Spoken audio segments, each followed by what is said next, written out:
All right, welcome to the podcast. Happy to be here. Wonderful. So we'll get started where everyone else does. As far as earliest childhood memories, Okay. what are we getting into? No, good question. Now, there's a lot of ways to take it, right? I was thinking about it. I've listened to a few podcasts. Ooh. So, I was preparing for this.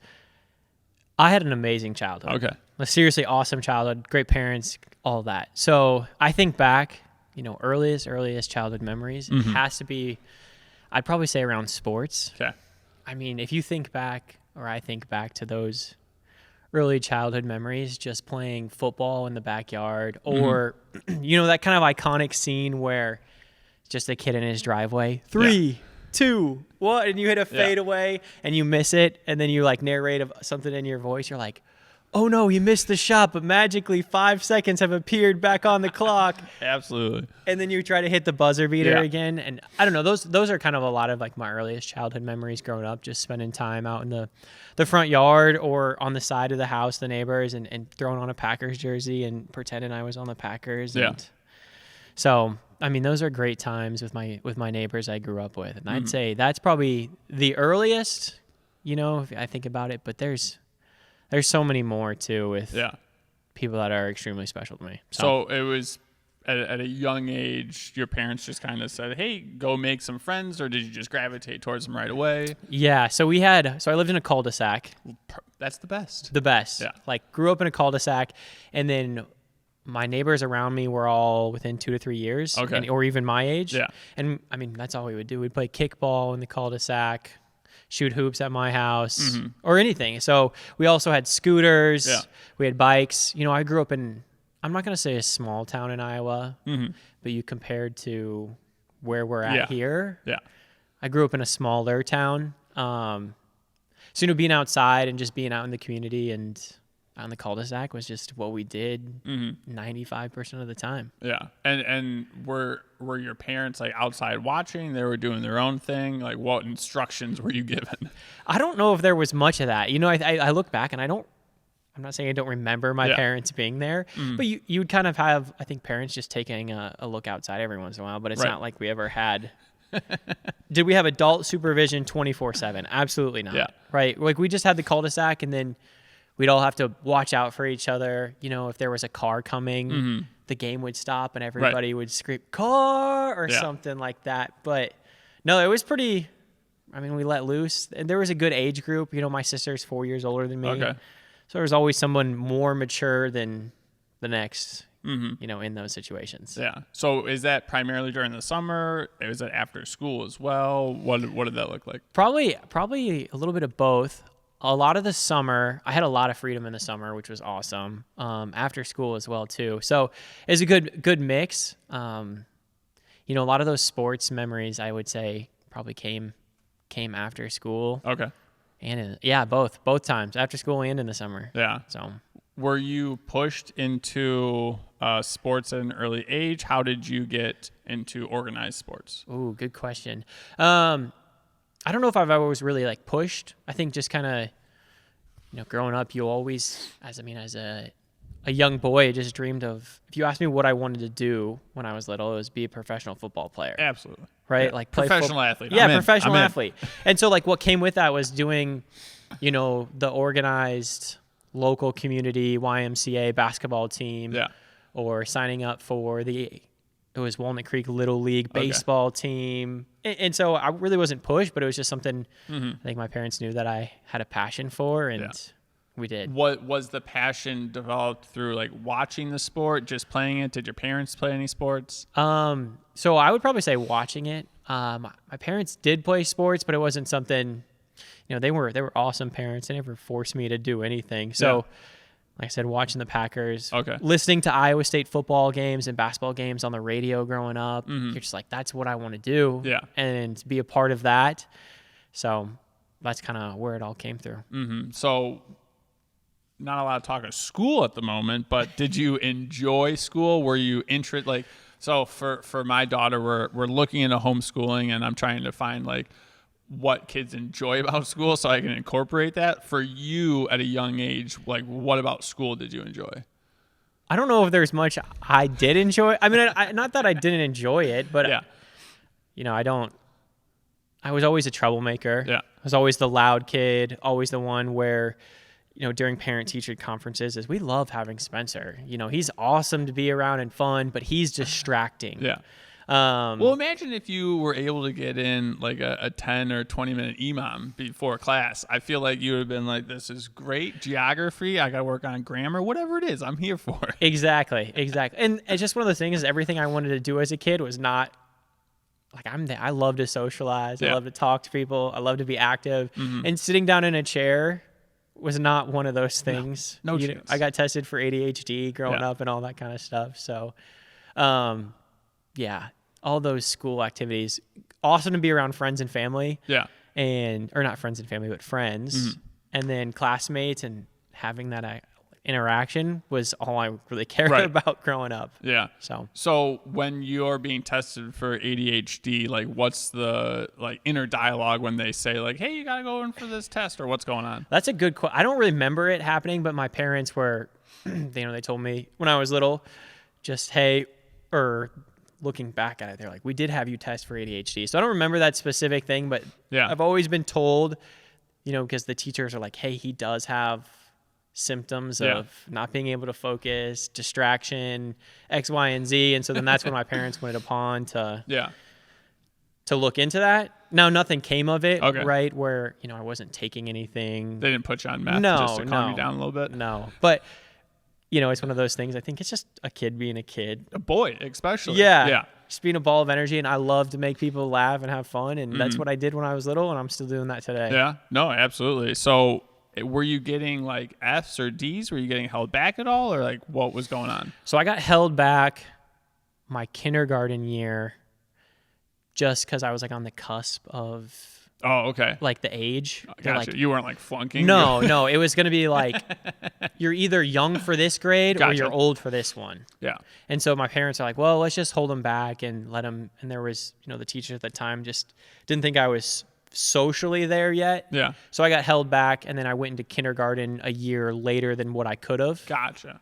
Do you remember that at all? I don't. But like, growing up now, it's, you're the first one in middle school or junior high to turn 14. Yeah. You're the first one to be 16. You're the first one in college to be 21. So it played more of an effect, I'd say, later on in my life than early on. Do you think that was a beneficial thing for you to be held back, or a negative? 100%. I feel like I was able to experience things first. Okay. Out of my friend group. And it was just kind of a nice thing of like, hey, Spencer's getting his permit this weekend. Right. And it was just kind of fun being, one of the only few peoples in the school or in your friend group that could do certain things. And so, I think it was a good thing to do. So what for sports, going from elementary to middle school, did you start picking a favorite? Were you still doing as many as you could? What was the situation? Yeah. So we played a bunch of sports growing up, organized and activity, organized and not organized. I really, really leaned into golf. Okay. Growing up. So my neighbor. In Iowa? Yeah. Really? Yeah. So my neighbor was the superintendent at the local golf course. Okay. And so he said, hey, anytime you guys want to come golf, leave your golf clubs at his office or the shop, and we would ride our bikes there. Nice. So we would, every summer morning, we would jump on our bikes, me and my neighbor, and his son. Wow. We would ride our bikes down to the golf course, and we'd be the first tee time. Okay. Before the tee time. It was I'm talking 6 a.m. in the morning. We'd go and we'd walk 9 holes. Aren't your shoes getting wet? Oh, yeah. 100%. I played, I think it was the first time 2023, that year, and we went at a 6:15 or 6:30, whatever it was, and my feet were soaked. Yeah, we just walked to the 9 holes. Your feet would get wet. I don't even think I really knew what I was doing at the time. Yeah. But I mean, just being on the golf course, and then after we would finish our round, we could spend the next hour there, walking around, finding balls in the creek, as long as we were out of people's way. Yeah. And so that's what we did growing up. We'd ride our bikes. Chill. It was awesome. That's fantastic. So I loved golf, leaned into that, still play today. Baseball, was on a travel baseball team. Yeah. Played football until about 9th grade. So as far as your golf journey goes, like I said, I've only played a handful of times. When did you start feeling like you were figuring it out? Like if you were playing every day, I feel like you got to be getting like a little bit better, or I still to this day don't think I have any idea what I'm doing on the golf course. But that's the beauty of it in a sense of like I've played ever since I was little. Okay. You know, grade school. And I'm still trying to understand what's right and what's wrong. Do you feel like you have like a consistent swing? You're not just trying to smack the thing and like it's smooth? Yeah. Okay. Yeah. So, I mean, definitely have, you know, an advantage from that perspective. Yeah. But golf is one of those things where every shot could be just a little bit better. Okay. In a sense. Yeah. Right? You're not going to get a birdie every hole. If you were, you'd probably be on the PGA Tour. Yeah. We got time. Yeah. But it's helped me, you know, where I am today, just being involved in it younger. Yeah. But, you know, you think about like the mental aspect of the golf game. I don't think I really started to understand what golf was and how to play it until after college. Oh, wow. There's just so much to it, right? That you don't think about the little things when you're little. You're just like, I want to hit the ball. Right. And then now you're, okay, I'm going to take a driver off the tee because I want to have 100 yards in, or I want to be 150 in, or my next shot I want to be here so I can get to here. And you don't think about that when you're little. But what's 9 holes taking you when you're in elementary school? Because like even now, like I'm not hitting the ball straight. I gotta go find that thing, chip it twice to get back on here, and then like God knows what happens when I'm putting. So how are you getting like? You got to be like decent. Oh yeah, I don't know. I mean, I don't really remember how the scores were at the time, but I think it probably took us like 2 hours. Okay. Right. It was a local municipal, so it wasn't. Sugar Creek is, you know, it's got 3 par 3s on 9 holes and a few par 5s, and the par 5s are not long. So it's the city's golf course? Yes. Is there city golf courses around here? Or is it mostly private? I don't know. So I don't know how it works. Here it's called Park District. Gotcha. So Park District courses are city. Where in Iowa it's just, I had never heard the term Park District until I moved here. So what did you play for your high school golf team then? So for 1 year I did. Just 1 year. So this is the drama of high school golf. Let's get into it. There's only so many people allowed on the team. So you have to try out, which was a really like stressful time growing up, right? There was tryouts that would happen right before school started in the fall. Okay. And so you had to be one of the top 18 golfers. There was like 9 or 6 on varsity, and then there was 12 on JV, and then there was 8 on freshmen or something like that. Yeah. And so you had to be in those upper echelons. And then imagine being in 8th and 9th grade, or even in high school. And I mean, you're playing regulated golf, golf, where you're going to hit your tee shot. There's no mulligans. Yeah. I'm going to take another. Yeah. And you're in front of like a lot of your friends and people just that go to your school. Have all those nerves that come with that. And so I made it my freshman year. Yeah. And then my sophomore year, I didn't make it. Barely. Okay. And that just left such a negative taste in my mouth that I kind of stopped pursuing it from an actual sport. Gotcha. And just did it more for a hobby. Okay. I will say I've never tried out for a team that I didn't make, but that's also because I never would try out for a team. Yeah. I didn't know I was going to make it. Like I was never on the A team, but I was like, they have a B team. I'm definitely going to make the B team. Yeah. It does, you know, and it's saying that now, like looking back at that, it's like, man, I wish I would have challenged myself a little bit more. But as a 13-year-old, you're like, failing sucks. Oh, I could not handle failure at all. That's why, like, if I missed that 3-2-1 shot, like, I'm starting again. Like, 3-2, I'm going to do it again. Yeah. And then, like, being subjected to, I mean, like, also your peers in high school. I mean, like, Spencer's not good at golf. And I think at that age, I was not willing to. Right. Well, even not good. Like, that. You were maybe the top 9, not top 8. Right, yeah. I think at just that point in my life, I was like, I'm just uncomfortable with that. Yeah. I didn't know how to perceive it, or it's like, I'd rather just not keep failing. Yeah. So. Yeah, for sure. So is there anything that your parents could have done, or so like, Is there anything that could have slightly pushed you into doing more of that?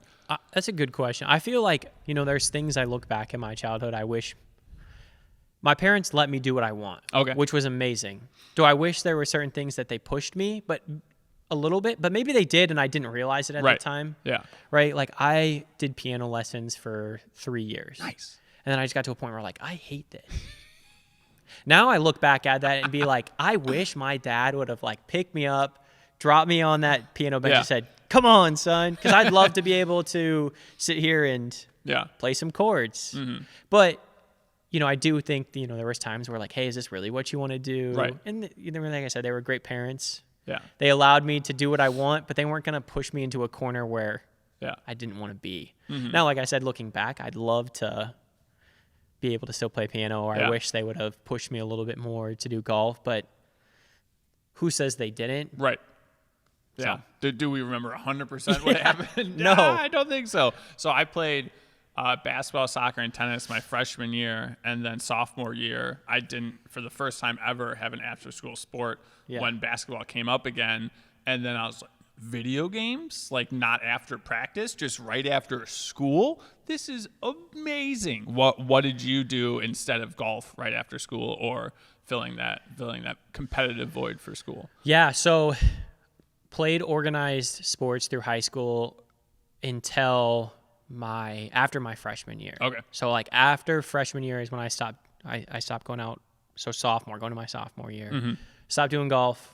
I'd quit wrestling at the time. I didn't know you did wrestling. I did wrestling as well. I mean, being from Iowa, you just got to wrestle. So is that something that kids just do at a young age, or like how are you, like you say, oh, you're from Iowa, you wrestle, like why is that such a known thing for Iowa? I think it's just one of those things where, your friends either played basketball or they wrestled in the winter time. Gotcha. And then there was a time where, I wasn't, not that I don't enjoy basketball now, but it just became like, hey, I've got more friends that are doing wrestling, so let's go wrestle. Yeah. So just went down the path of, all right, I want to hang out with my friends. A few friends join the wrestling team. Next thing you know, you're on the wrestling team for a few years. You wrestle. And then the other friend group, hanging out with my friends. Yeah, and then the other group is playing basketball. And that's just kind of how it became. Yeah. So did you like wrestling? I loved it. That's another regret I have of mine of, going into my sophomore year, they wanted me to lose a certain amount of weight. And I was 120 pounds as a sophomore. Okay. So probably not a lot of weight to lose. No. And they were like, we'd love for you to get back to like that 112 number. Because that's where I saw the potential of getting on varsity. And this is wild. You're what? Maybe 15, 16. 15. And these coaches who are 30, 40, you're like, it'd be best for the team if you stunt your development, screw up your hormones, and just help us get a couple more points. What do you think, Spencer? Can you do that for us? And then they tried to. Well, you meet with a health coach and all that kind of stuff. Yeah. But there's a little bit of like, you want to be on varsity, or maybe that's how I internally perceived it, right? Of Absolutely. Like, this is where I need to be successful. Yeah. And that's what I was committed. So it just got to a point where I didn't want to do that. Yeah. And like the thought of losing weight and doing that whole process over again was just not something I wanted to do. Yeah.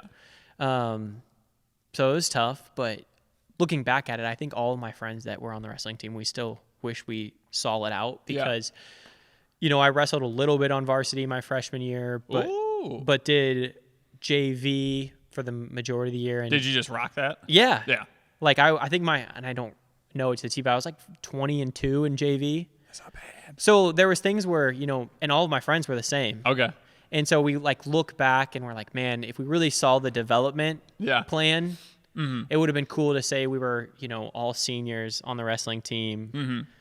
My friend Sam at this weight class, Austin at this weight class, Evan at this weight class, and then me. It would have just been cool to have. Could you have done it without having the weight cut and just not like be wrestling, or do you have to only have one guy in a weight class? So yeah, one guy's going to start. Gotcha. Right? And then you're only going to send one guy from that weight class to state your senior year. Okay. Or any year. Gotcha. Only one guy from Waukee is going to go to state at that weight class. Gotcha. So it wasn't, an option to have multiple people qualify for that. That's kind of a bummer. But I look back and I'm like, wow, I've noticed that I wish I would have done a lot of things differently. Okay. But I think that's kind of what growing up is. Oh, absolutely. You look back and you learn. You said, wow, I wish I would have challenged myself a little bit more here. Yeah. How can I learn from that to do this better? Mm-hmm. But it was about that sophomore year, like I said, that I kind of put sports behind me in a sense. Okay. And I just started to work. Oh, okay. So that's how I thought you filled were my gonna say video games. No. I was like, my man. You're like, work? Oh. So I decided, I didn't do any of those high school sports, and I Yeah. just got a job. And What were you doing? I had a lot of hilarious jobs Let's go. Let's in hear 'em. high school.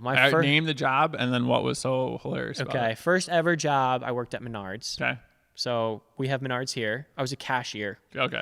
And so they were paying an extra $2 on weekends Okay. to work there. Yeah. And I was like, $9 an hour? That's Are not you bad. kidding me? I'm like, that is a lot of money. So anyways, I got the job. I was a cashier, and I worked there for a month. Okay. Only a month, because I gave them my availability of when I could work. Yeah. And they scheduled me every time I was available. Okay. Looking back, is that probably what they should have done? Yeah. But as a 15, 16-year-old, I'm like, this is not cool. I don't. So I was working 35 hours a week at Menards. No. I'd go there My Lord. from 3:30 after school till 10 p.m. Monday, Wednesday, Friday, and then I worked Saturday. That's wild.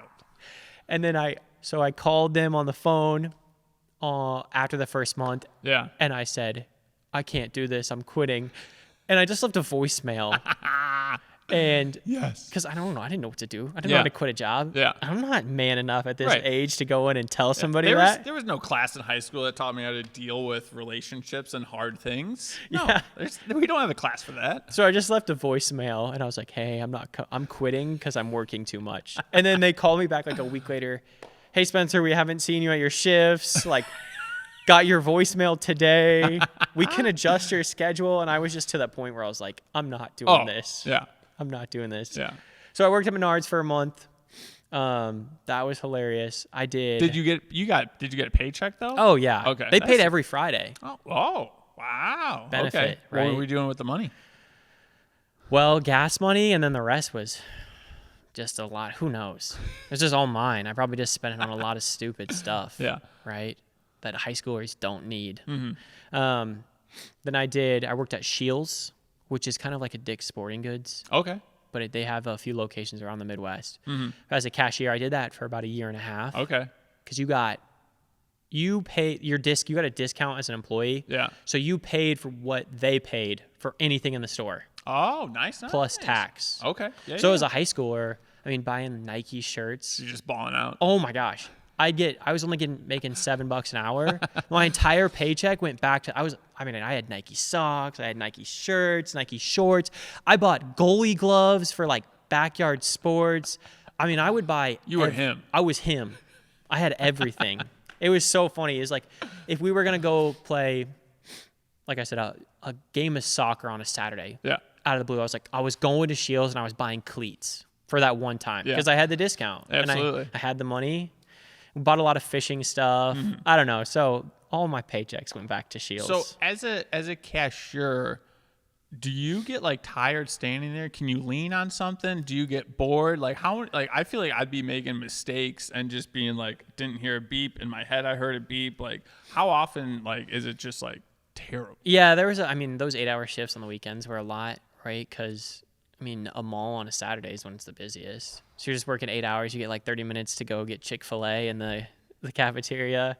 So yeah, you'd try not to, Yeah. but then at the same time, there's be times where like somebody comes up with a tag, Yeah. or like a shirt that doesn't have a tag, and you're like, hey, do you know what the price of this is? And they're like, oh, $30. And I'm 16.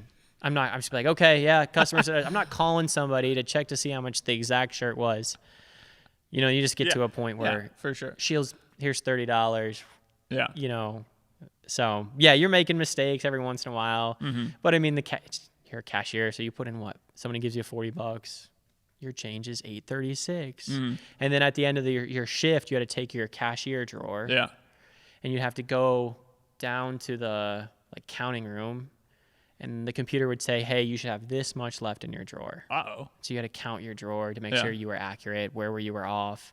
And then as well as you'd have to take all your credit card receipts, and they said, here's your credit card total receipts. Make sure you have every single one. Man. So there was still some of that like accounting or, they held you accountable for having the correct change and having that. And granted, you're not perfect. You're not always going to be right. But more times than not, your drawer would balance out. So what was your worst Karen moment that you had at the first 2 cashier jobs? Ooh, I don't think I ever had a true Karen moment, which I'm thankful for. Yeah. Mainly because any confrontation, hey, you're right. But the craziest thing I think I ever happened to me was it was like a Tuesday night. It was really slow. Someone came up, and then, people used to pay in checks, right? People still do, but how often is that? But you get looked at like. But yeah, so I took a check, and you have to take somebody's driver's license, and then you had to put their name, their driver's license, and then you ran it through the scanner and all that. Anyways, fast forward 2 weeks, I'm just working a normal shift, and like 2 Shields managers come up to me.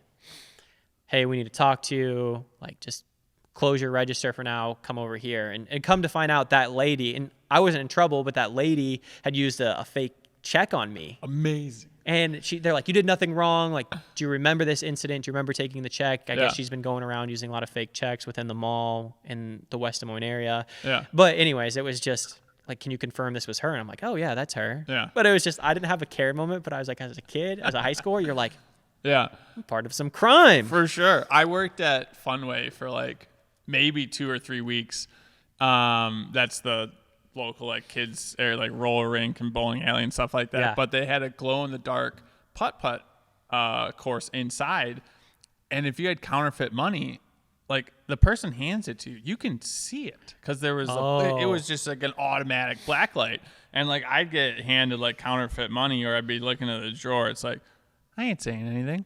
Like, I'm not, like, me and you are both seeing this happen at the same time. You're still going through. You got it. Yeah. Like, you got it, boss. Your life and your safety isn't worth the $50 someone's trying to rip you off at Funway. Yeah. Well, and it was hilarious because that place, I guess not hilarious, but it would get robbed sometimes because they would have their cash box, like, right inside, and people would run through the door, come grab it, and just, like, run out the door. And it's like, maybe not super funny, but, these things happen. I mean, and maybe, not funny, but an experience. Yeah, for sure. Experiences are cool. So in high school, we're working a bunch. We're passing our classes, though, even though, like, you're not a huge fan of school? Are you, like, failing anything? We're passing our classes. I wouldn't say with the most stellar GPA in the world. Yeah. I had a better GPA in college than I did in high school. But it was, high school was all about, for me, working and spending any available free time with my friends. Yeah. I mean,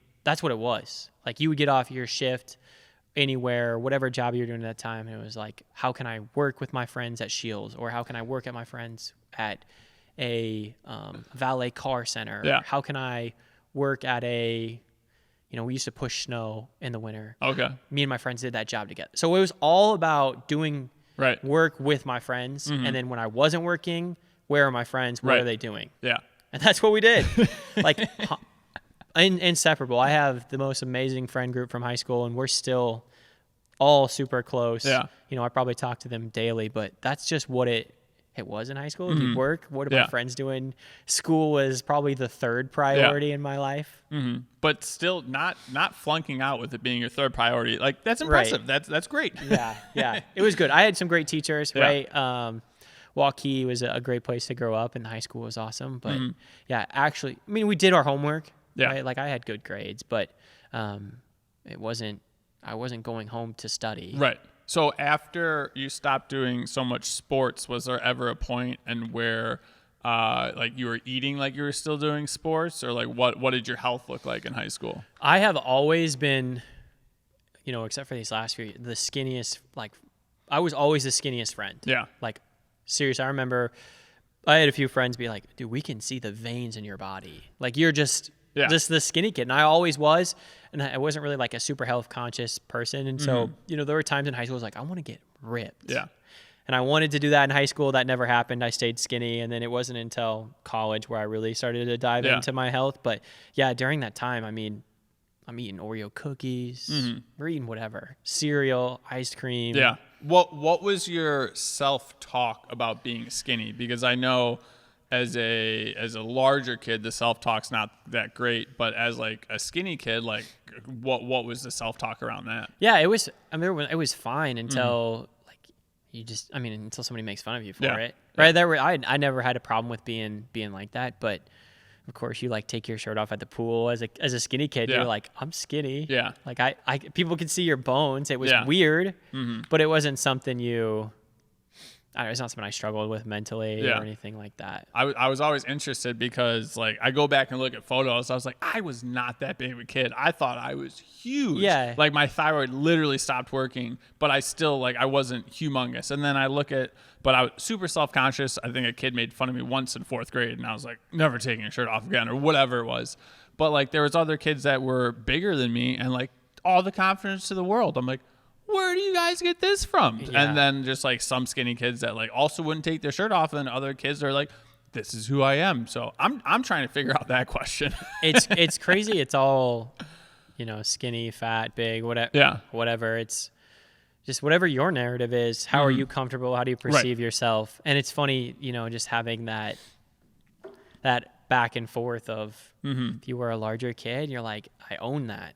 Or if you're a skinny kid, I own that. Or you didn't. So yeah, I never had any negative thoughts about that. Yeah. No, that's fantastic. Yeah. Going into college, were you thinking, oh, I'm going to go be a businessman? Were you like, I'm going to go to college to party? What was the thoughts on or direction on how you were going to pick where you were going to school? So I looked at a few schools like out of state, out of Iowa. And then it pretty much just came down to like what you could afford and then what I could get into. Yeah. Like, I did not do well on the ACT. Just didn't. I was not a person who was successful with standardized test taking. Yeah. I think I got a 21. Yeah. This is not that great out of 35. Right. But I just wasn't good at standardized testing. So I ended up going to Iowa State because it was local and it was close. My sister went there. My dad went there. My grandpa went there. So it was kind of in my family, but couldn't get into anything outside of the state. So I ended up going to Iowa State for those reasons. Didn't really know what I wanted to do. I had a lot of good influences. I had a history teacher in high school who I was really close with. So I thought about being a teacher for a little bit because just the impact he had on me. And then my last job in high school, I worked at a before and after school daycare. Oh, okay. So I worked with kids all the time, and I was like, it was fun to be a part of their lives, and I could kind of see how that would be cool doing that as a profession. But then it wasn't until, about halfway through my freshman year where I decided to go into the major I wanted and graduated in the career I'm pursuing now because of my best friend. Okay. Just hanging out with the friends. Let's go. Well, so that's a great point. But so I majored in agricultural business. Okay. How is this proposed to you that you're like, yeah, this is for me? Yeah. So I majored in agricultural business. And so what it was is, I always thought that the business side of things were cool growing up, or just, it was a well-rounded education. But I specifically got into that because my best friend Chandler, during our freshman year of college, he was my roommate. Okay. And this is my best friend in high school too. His grandpa actually got diagnosed with cancer. Fuck. Yeah. And his grandpa farmed. And so Chandler was going to school full time. And then most nights and full-time weekends would drive back to the farm to work, to do the cattle, to do all that. Wow. So he's traveling back and forth about an hour each way to do a job. Yeah. With school and then farm. And I, during that freshman year of time, I was like, if these are the people in the industry that I get to work with and help serve and be a part of, like how unique of an opportunity is to work with people that are like that. Yeah. And so that's when I was like, okay, I'm going to do ag business. If I get to work and serve people like Chandler, sign me up. Yeah. I'm in for that. Yeah. So that's how I pursued that. That's a great introduction. I think whoever you work for next should just steal that, or the major or whatever. The school should be like, if you want to come into this ag business, this is the job for you. You know, it's crazy because I mean, that's the best thing about one of the best things that I enjoy about the industry is it's so small, and you know, farmers more times than not, right, are from a small town, salt of the earth. Yeah. Right. And then the values that they hold are the same values that I hold. And it's easy to work and support and drive for those people that you know are trying to do things like my friend Chandler. Yeah. So that's super cool. So what was living on your own like? Was it much of a change up since living at home, or what changed and what stayed the same? Yeah. In college, there was a lot more freedom. Okay. I mean, it was still all about what's everybody else up to? What are my friends up to? But then at the same time, you know, academics did start to actually take a priority within there, you know, wanted to have a good GPA. And like I mentioned before, I did have a better GPA and that I did in high school than in college, but that's not saying much still. But anyways, it still took a priority of what I was doing, and had a little bit more free time. And you start to digest of, okay, during those 4 years, it provides a structure of do X, Y, and Z so you can do the friend stuff afterwards, or do your homework here so you can go to the basketball game, you can go to the football game, you can spend time with anybody. So do you feel like it was like a change from day one, or it was collectively learning and then just trying to see how you can make it work? I think I wouldn't say day one, but that first semester for sure is like a huge learning curve, right? Because you don't understand how to study, when to study, how much you need to study. Right. And so that's, I think, you know, that first semester you really learn of what it looks like to prioritize your schedule, where you want to put your time and energy to, and with who. Yeah.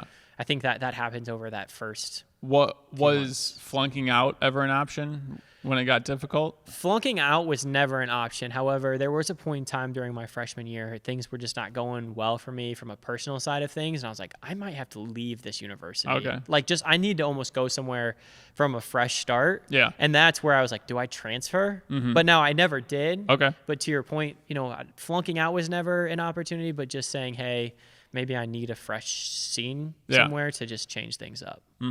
So how'd you make it through the personal? Just a lot of, it's tough, right? There's just some things in my life at that time that weren't a great fit for me and what I was doing with my life.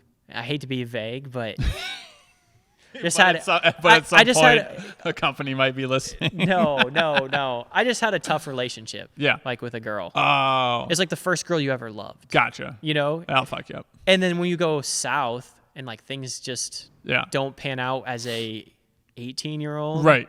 You feel like it's the way to the world. Yeah. And so there was just times during that freshman year where I was like, I just don't know if I can be here in this place, be present with everything that's happened. Now, granted, you're able to move on and move forward, but you know, that's when I was like, maybe I need to change the scenery. Yeah. Because I got to get this feeling. Right. I need to run away from it. But, you know, I was able to own what happened and what was happening and go through it. That seems like a way too healthy way to handle it. How did you, was it your friends helping you through it? Was it just like going to the gym and talking about it? Like, how were you able to have that healthy handling of the situation? My sister was like somebody I would always go to. Shout out to the sister. Yeah, I have the most amazing sister in the world. One of my best friends too, Marissa. She's awesome. But yeah, you just kind of, she'd be an open door. She lived at Iowa. She was on campus too at Iowa State. She was post-grad though. So like she had graduated the year before, but she was working with the university. So she was always somebody I could go to, be honest. If I needed a place to stay, I could stay at her apartment, get away from everything that was happening. So, you know, and that relationship really didn't mend until my sophomore year was over. And so, like I said, it was a long battle. Yeah. You know, there's ups and downs of it all, and you kind of just learn a lot about yourself and what you value in a relationship and what you don't. And then at the end of the day, you just, at some point, you know, there's always a breaking point, and Is that when you started hitting the gym hard? Is that when you started bulking, or Yeah, so I would is say that your story? from yeah. After my freshman year of college, I started to go to the gym pretty seriously at the rec center and started lifting. And I put on 30 pounds. Let's go. Yeah, I went from like 130 to 160 from end of freshman year into like sophomore, junior year. That's fantastic. Are you just hitting like a bro split, just as much protein as possible? What do we got going? Bro split of all bro splits. Yeah. Like me and my boys would go, I hate saying that, me and my boys would go to the gym. You were hitting chest and tris on Monday. Absolutely. Back and buys on Tuesday. Yeah. We're skipping leg day. Absolutely. Chest and tris on Thursday. Yeah. Yeah. So we just hit that. And then, every once in a while you'd run around the campus, just get a little light cardio in, or you play pickup hoops. But yeah, just I didn't follow like macros or anything like that, but you were just lifting and trying to eat as much as possible. And next thing you know, you take a kid that's 5'10", wiry, and you start lifting and eating a little bit more, and 160. Yeah. So and that's when you like hear people saying, "Oh man, like I can't put on weight." It's like, you ain't trying. No, you're just not eating, right? Or you're not trying. But yeah, I remember just coming back from that summer after my sophomore year summer. There was guys in the fraternity. They were like, "Griffo got jacked." That's my nickname, Griffo. And they go, "Griffo got jacked this summer." I was like, "All right, I'll take it." Yeah, that's fantastic. Not good for the ego, but it was nice to just not be that 130-pound kid anymore. So what did like was your plan going into the gym just to get huge? Were you looking to get strong, or like, let's just hit the gym with the boys? Yeah, I wanted to get bigger, right? Like lifting was something you did, with high school sports, but when I quit that, there was no need to. Right. I always wanted to get big, just like it was cool. Yeah. Like the idea of being jacked. Absolutely. Why not? Yeah. That's awesome. And so that was always the idea. It's just like, how can I get jacked? Yeah. But there was never any other probably goal out of that, as hilarious as that sounds. But I just feel like you're an 18, 19-year-old dude. You're like, what do you want to do? Yeah. Well, and I think like that's one of the reasons why I had this podcast is a lot of people, when they're like, oh, like, what are you doing now? Instead of, what did you do when you first started getting into it? It's like, oh, well, as a kid, I liked playing sports. I stopped playing sports. Now I was just hitting the gym for a couple years with my buddies, and then I found this, and then this, and this is my peak right now. Yeah. It's like, you want to just do whatever the peak is right now. It's like, we got years.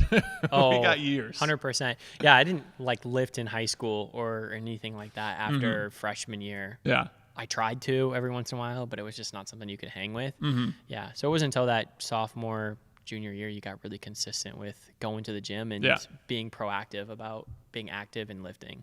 So junior, senior year of college, are we still on campus? We living with buddies? What do we got? I lived in the fraternity sophomore and junior year, half of junior year, then moved out my second semester junior year to live with some friends, and then senior year lived with some friends as well. What's the best thing about living in a fraternity? That is a great question. There's a lot of so many, or you're looking for one? Honestly, either way you put it. I mean, you're in a house with 60 other dudes. 60? Yeah, we were one of the larger fraternities. Wow. Yeah, That's massive. Big. It was a big house, but you're in the house with 60 other dudes. How many guys in your room? 2 to 3. Oh, the house must have been massive. Yeah, so we had 30 rooms, and then we had cold air, so our beds weren't in our rooms; they were in the middle of the fraternity, and then like you had a social room that like where your clothes were and your couch was, where you'd hang out at. But then like it's a wild setup. Yeah, so the cold airs, I mean, you'd have 30 beds on each floor, and it was a no cell phone, no lights area that everybody would sleep at. I mean, that's a pretty good setup to make sure everyone's like has good, healthy sleep routines. So yeah, and then they're called the cold rooms because the furnace or the AC was always set at like 62 in there. Okay. So yeah, it was just a place you could ideally always go and escape to take a nap or something like that. If you happened to visit a lady that was not in the cold room, were you just like instantly sweating? Because I visited a girl at ISU, not in Illinois. Yeah. And I was at that time sleeping on the couch. I was at my mom's house, but I just decided to sleep on the couch. But it was in a room that was just like all windows, so it always gets super cold. But I was like, hey, this is going to be good for recovery. I'm doing CrossFit. Like, this is going to be great. So I had like a thin blanket on me. She had a comforter at her house or wherever she was staying, and I was just sweating. She like wakes me up in the middle of the night. She's like, what's wrong? I'm like, I'm just hot. Like, this is Really? this is an issue. I'm That's so crazy. sorry, but I was just sweating everywhere. Did you ever have that issue? I never. Or you were normal. No, I never. I think I'm normal. I think that's just you. Actually, you might be the only one that's weird on that one.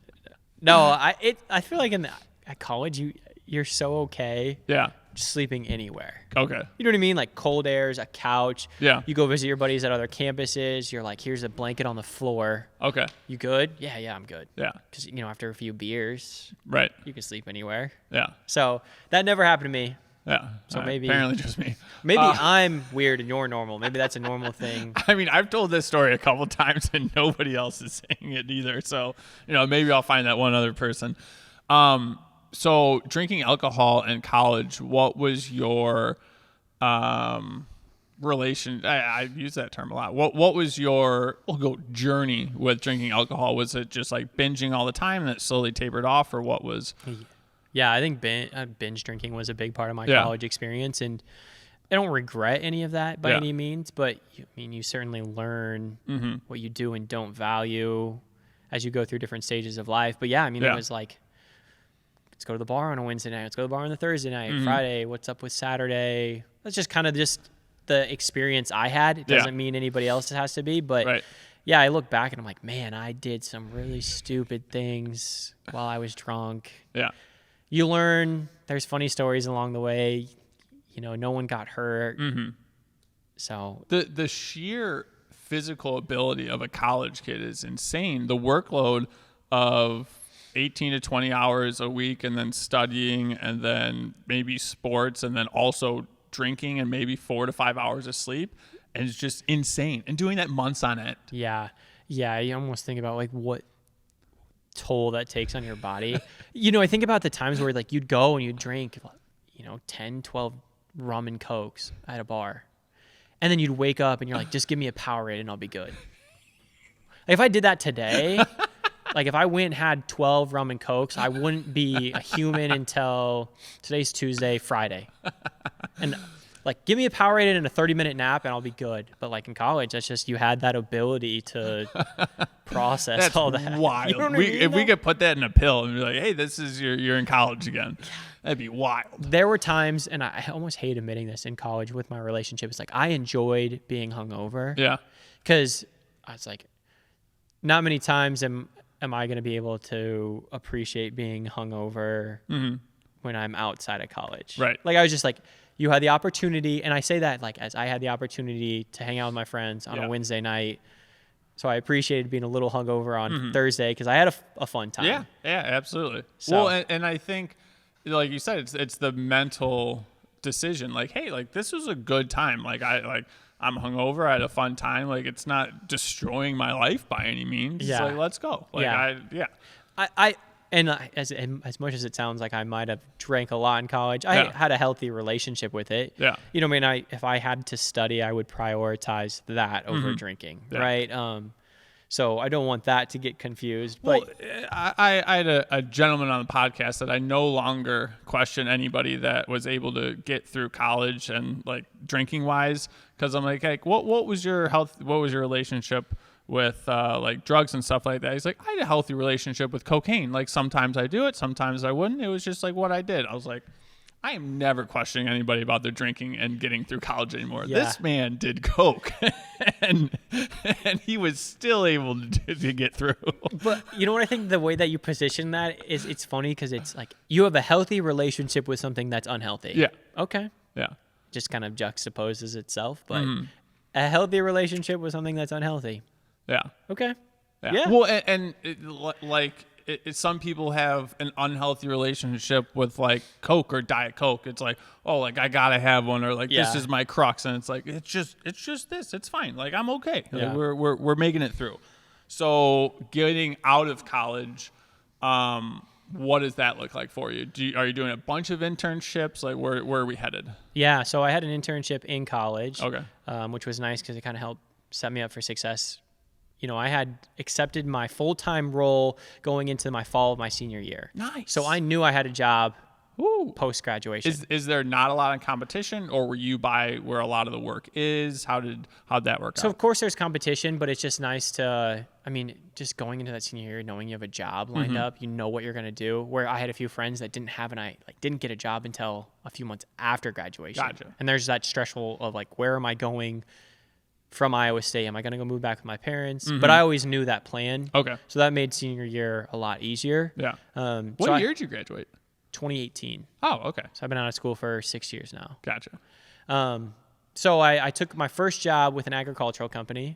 Duh. And I lived in a small town in Iowa for 4 months where I worked at a soybean production plant. Okay. Where we essentially produced soybeans that were going to be planted in that fall. Gotcha.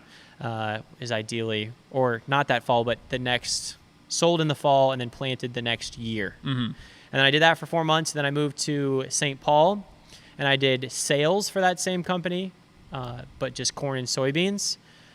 And then from there, from St. Paul, I took a shipping and logistics job back in Des Moines, which is my hometown, for about a year and a half with the same company. So that was the first 2 years out of college for me. Okay.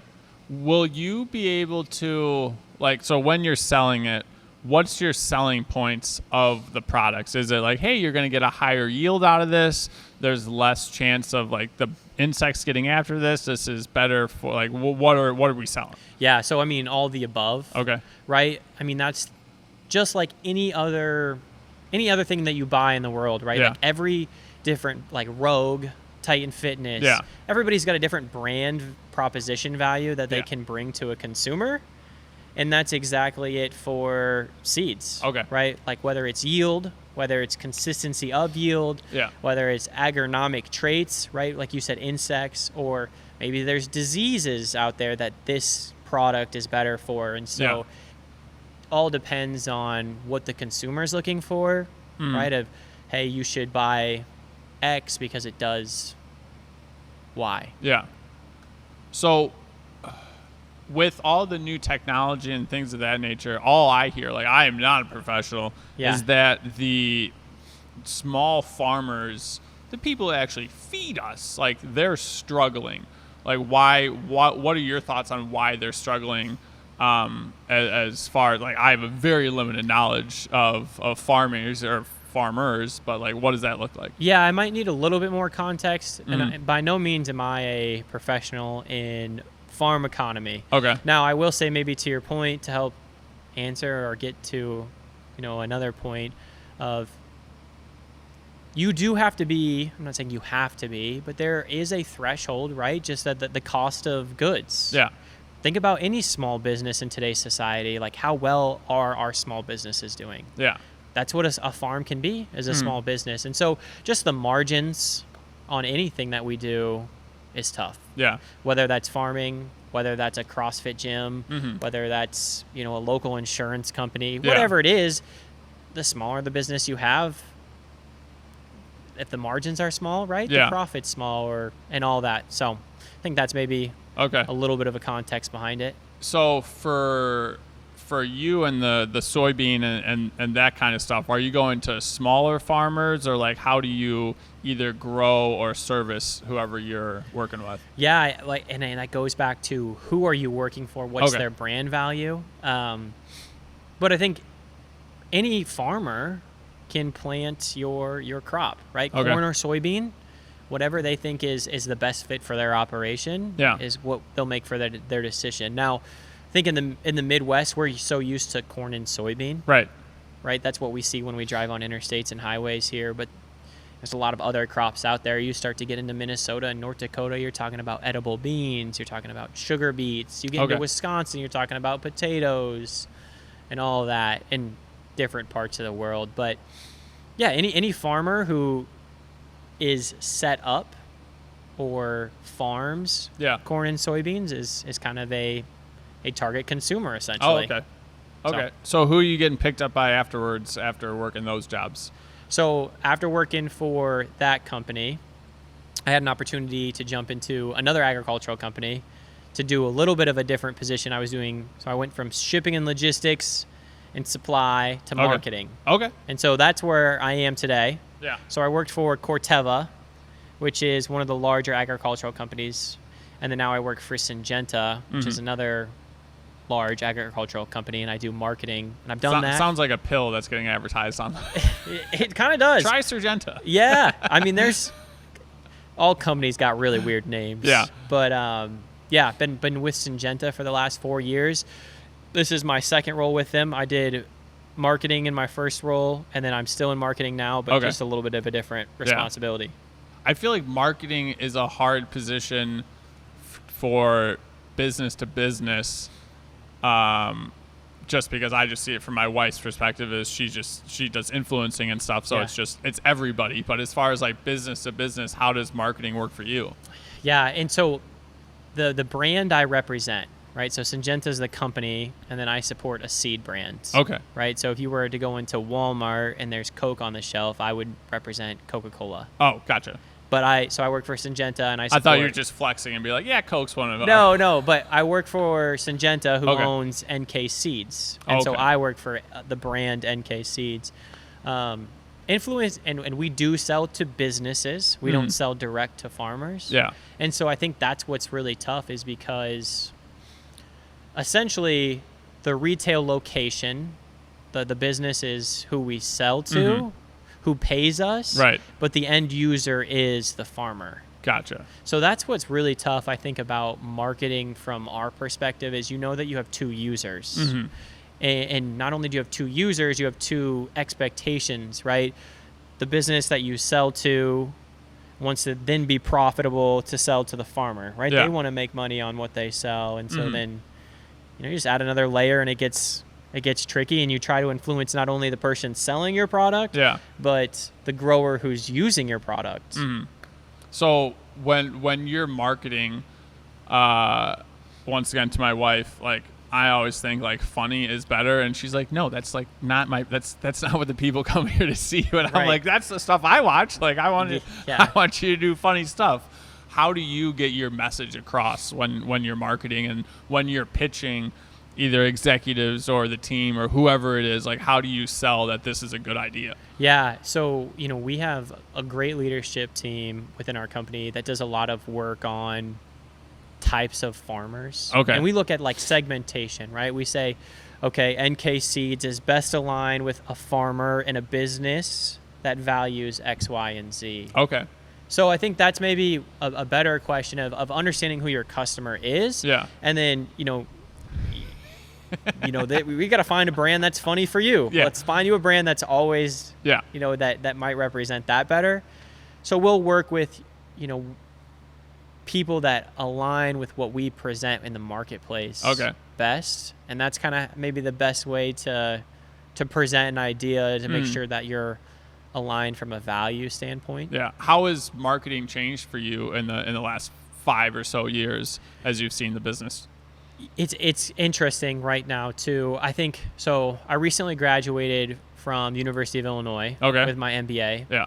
And that's changed my perspective on how I look at businesses as a whole. What does MBA stand for? Masters of Business Administration. Gotcha. I definitely don't have one. So. Yeah. So, but that's just allowed me to take a step back and say, okay, hey, what's a business want to do? Okay. Right. And so how I tie that into what's marketing doing, I think it's about what is the business doing at that time period is how the marketing changes, right? Okay. So if you think about it, I'm going to get really high level here. I'm in. So every company is trying to generate profit. I'm with you. Profit equals the amount you sell, right? For how much minus your costs. I'm in. Right? That makes sense? Yeah. So essentially it's what are you doing to drive profit up? Okay. And that's what I think marketing plays a factor in and how it changes over the years is, are you trying to increase price? Okay. Are you trying to decrease costs? Are you trying to drive quantity up? Yeah. What lever are you pulling? And that's how marketing, I think, really changes throughout 5 years is you'll have certain companies that are, hey, we just want to increase the amount we sell, right? Duh, I think everybody does, but let's put in a bunch of marketing tactics and campaigns that are pushing growers or any consumers to that product. Gotcha. Or, I've worked for companies and been in positions where, hey, we want to reduce costs a lot, so let's not do X, Y, and Z in marketing and let's focus on something else. Okay. So marketing changes. It's hard to be so vague, but with every company or situation, you see how people are going about their business. And I think maybe a good example on that is, we just watched the Super Bowl. A Super Bowl ad is 30 seconds long for $7 million was the average cost of a Super Bowl. There was brands and products that wanted to be a part of that and spend that money. And then there were brands that said, hey, I'm going to do different things with my dollars. And so I think it's just a decision of what they want to do. Right. I think definitely it depends on what your target audience wants to digest. Yeah. Being in the farm industry, we have a lot more traditional outlets, news, radio. That's you were on, was it South America News? Yeah. I feel like if I get really good at editing, I can just throw the clip up there. But you describe what we'd be looking at. I don't even know where that clip's at, but I was at the Farm Progress show here this last summer, and they're like, we need somebody to speak for your company. Yeah. And I'm just looking around. I'm like, the head of sales was just there. I'm like, where? I was like, GW, where are you at? Where are you at, GW? And he wasn't there. The next thing I know, I'm having a mic thrown up on me, and he's like, this is going to be on the Brazil news tonight. And I'm like, great. Ask away. I'm sure whatever I say will be relevant to them. So it was a cool opportunity. I don't even know where the clip's at. Wait, we'll find it. We'll find it somewhere. I act like I'm pointing to a guy behind that camera. Yeah, but I don't know. What were the questions? Do you know Spanish? No. Is it Portuguese? What do they speak Portuguese, in Brazil? I think. Okay, Portuguese. But no, I don't know. I don't know that. The questions were just, hey, what is your company doing to innovate farmers here in the next few years? Okay. What are some of the things that you're working on? What are things that you're excited for? Just kind of vague questions like that. But it's a cool experience. Don't know where the clip's at. Yeah. It got made fun of a few times from a bunch of people at work were snapping pictures of me. We were making the jokes. They're like, they just found the person with the best hair, and they're like, interview him. Perfect. Interview him. That might be why I'm not getting interviewed in the public. So going through all of that, at what point did you find CrossFit, or when did your fitness change? Ooh, so when I moved back to Des Moines in 2020. Okay. So around that COVID time, me and one of my good friends, Matt, we had been doing 2-a-days. Okay. But we had been doing we'd wake up and we'd run in the morning. Nice. And then we'd go to our apartment gym and lift. You don't see a lot of bros doing cardio. Yeah. So where'd that come in? I don't know. Did that come from wrestling, where you're like, this is just something we do? We just wanted to get in shape. Okay. And we were lifting at the local Y. Yeah.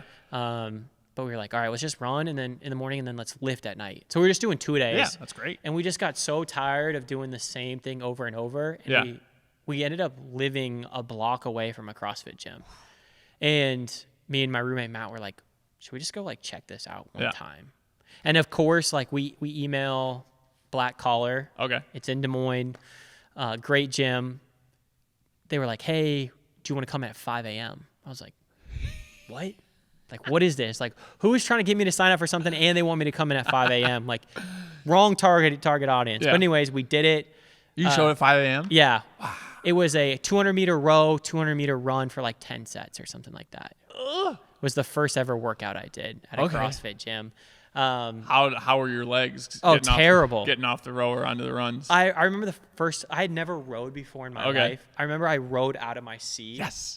I rode out of my seat and the coach came up and just trying to get it underneath my butt.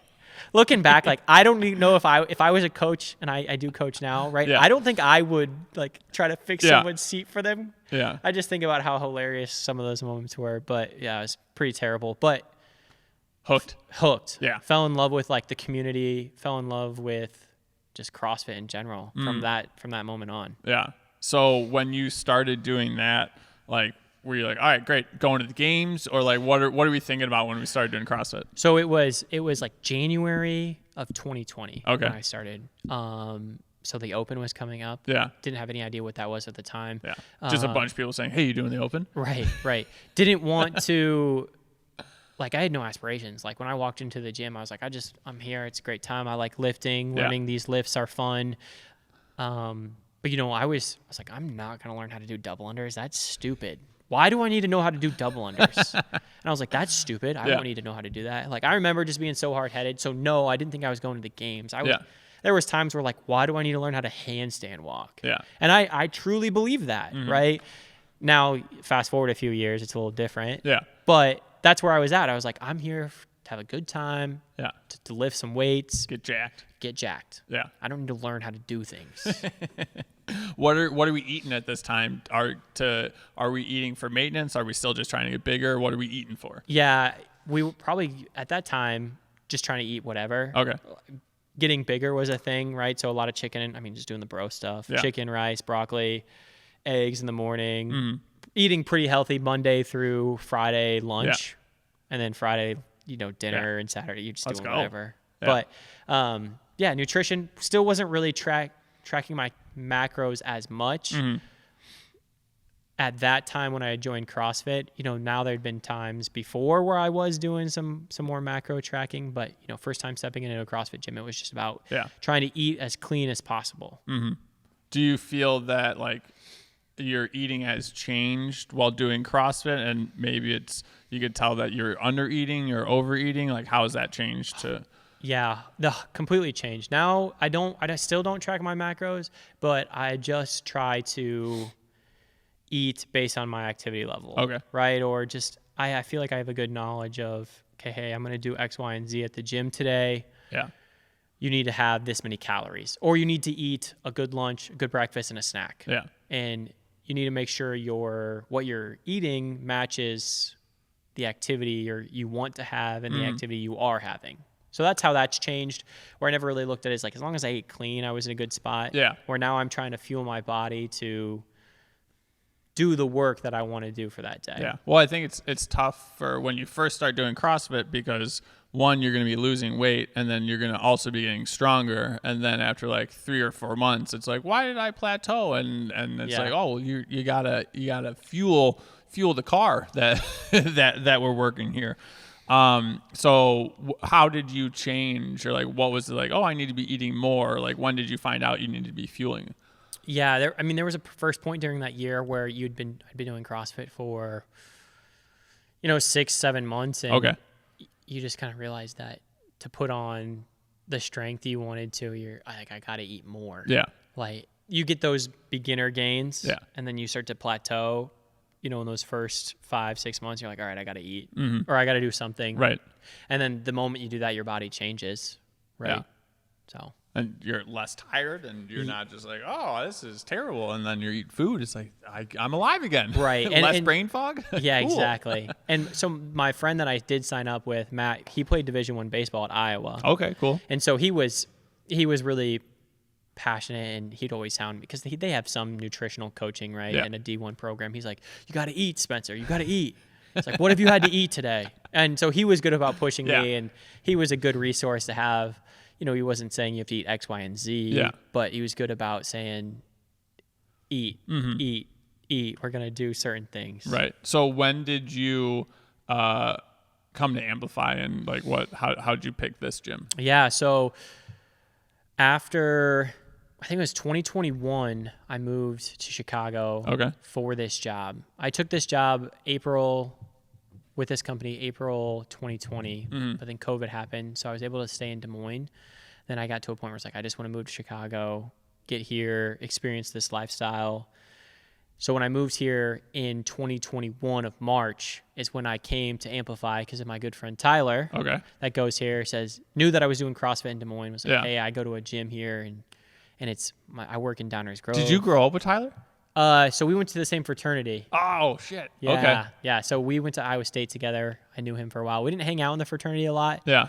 There was 59 other people. Yeah. We're friends for sure, but yeah. It was good to have him here. And he's like, hey, you should come to Amplify Yeah. and check it out. So I did, and that's how long I've been here for. What was your first experience at Amplify? It was good. It was so Scott was teaching a class here. So Mike's business partner at that time was teaching in a class.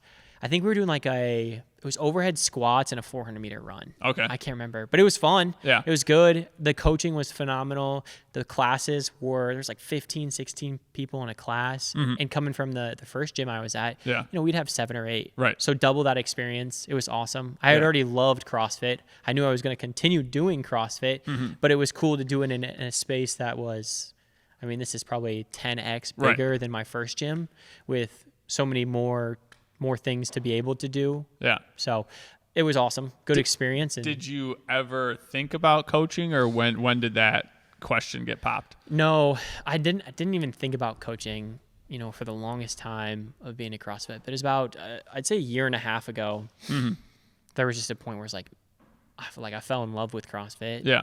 And I was like, I just want to be able to help people go through what I went through. Yeah. And feel that I had an opportunity and I can do that well. And so that's when I went and pursued my L1, got my L1. Where'd you go for your L1? I did the online course. Oh, okay. So it was something that came out of COVID. Gotcha. But it was still cool because there was still a lot of one-on-one instruction. Now it was over Zoom. Yeah. And you still have to pass the tests and everything like that. So it's the same fundamental, all the stuff, but it's just how it's delivered is a little bit different. But it was good. Did that, and then now have been coaching for the last year and a half. What's something that you got out of coaching that you weren't thinking about when you started? The hardest part about being a coach, which is so underrated, is class management. Okay. Like, it is not easy as a coach at first to, hey, Spencer, class starts at 5, ends at 6 p.m. Yeah. Warm up, lift, Metcon. Do that in an hour. Yeah. And not even that. Sometimes the Metcons are under 5 minutes. So 5-minute Metcon, 20 minutes of lifting. That's 25 minutes of a class time. Yeah. And I love to fill the hour. Yeah. Like, I'm a big believer. You walk into the gym at 4:50. I want you to leave here around 5:50. Like, I want you to be here for an hour and felt like you did something. So that's the hardest thing about being a coach is preparing a warm-up that is not only adequate for what you're doing for the day, but also fits within your hour. Right. And coaching to things that you're doing. So management of that hour is extremely hard as a new coach. And still today is, before I coach a class, I look at the Metcon or the strength and say, okay, it's going to take this long. I want to do a warm up on this. I want to coach to this, and preparing for that. Yeah. What's your favorite go-to warm-ups that you enjoy doing? So I'm a big believer in, picking your body temperature up. It's kind of like one of the foundational things they'll teach you in an L1. So I love doing like mini Metcons. Yeah. I love doing like 3 rounds of a certain movement. So say we're doing double unders today. Right. Hey, let's do a minute of singles.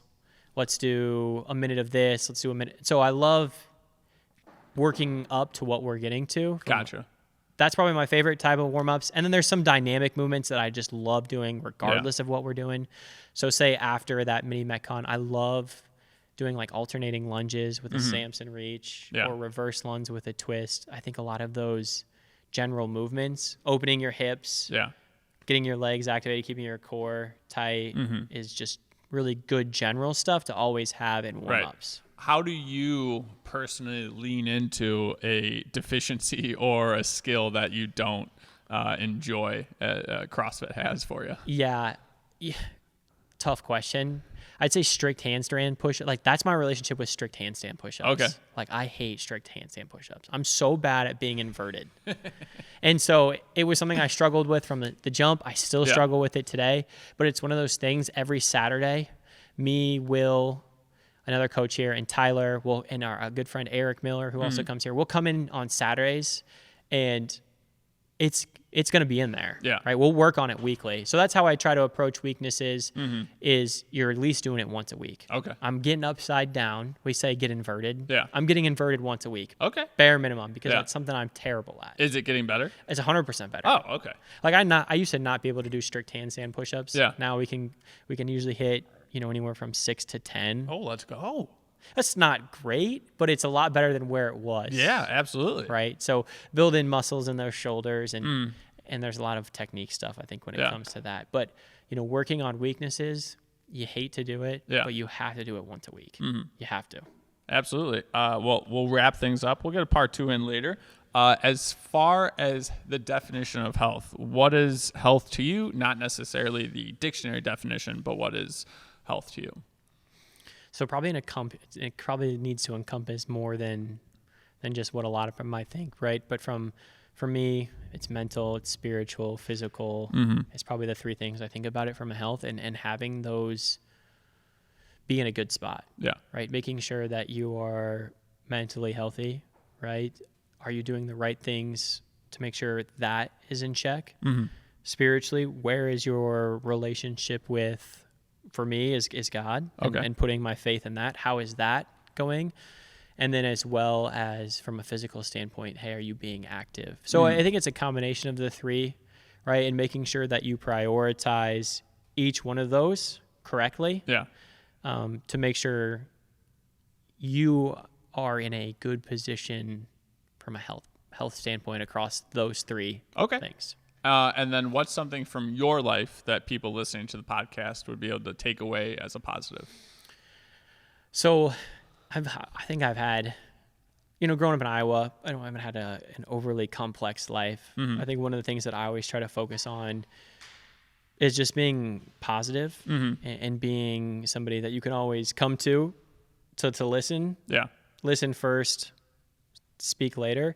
And at the same time, when you do speak with enthusiasm, energy, charisma. And so I would encourage you all right out there is, there's always somebody out there that is probably having a bad day or whatever it may be. And hey man, that sucks. Your day sucks. That sucks. Yeah. And then, or having an opportunity to just pause and be a positive light in somebody's day.